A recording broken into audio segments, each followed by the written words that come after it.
Now then, Douglas McMaster reporting for the Zero Waste Cooking School. Today we are getting milky with an Asian style chewy little sweet dumpling thing. This is a delightful original little sweet treat that I have just started making. They are delicious, ultimately adaptable, a perfect gift if you want to gift a loved one or you want to give it to someone you want to make love to. The wonderful Guernsey milk is in this box here from the Estate Dairy. TheEstateDairy.com. You can order these boxes of dairy to your door. We use the Estate Dairy and Silo. Incredible golden milk.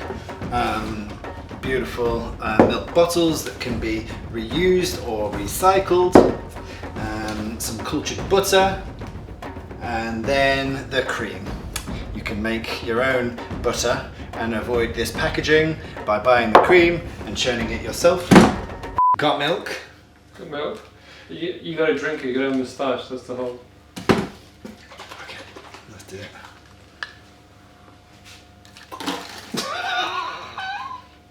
it. Got milk.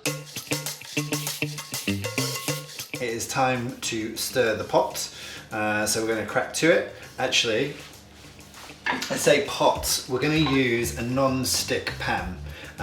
So when we cook this, it will congeal into this gelatinous mass and it comes away nice and neatly when you use one of these non-stick pans. So medium fire, pop your milk in. So other than our milk, we've got 3 or 4 ingredients: a pinch of salt, some sugar, some rice flour and some cornstarch.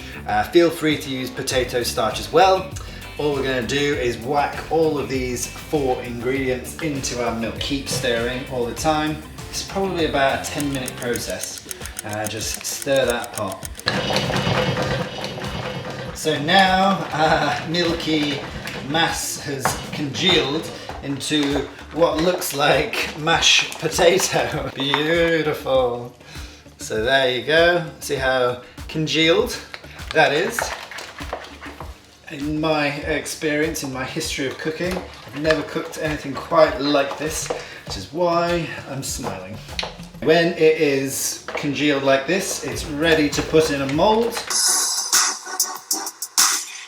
Notice how it's this beautiful lump of what looks like gelatinous mashed potato, but don't dance or revel in the mashed potato appearance.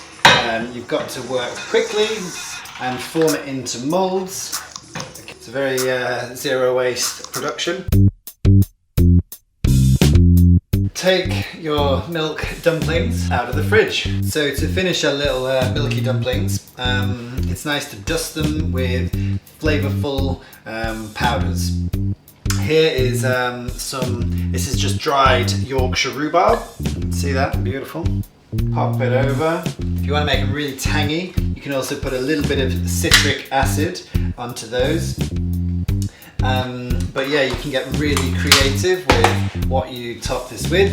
I've got some different examples here. So I'm going to do a little activated charcoal.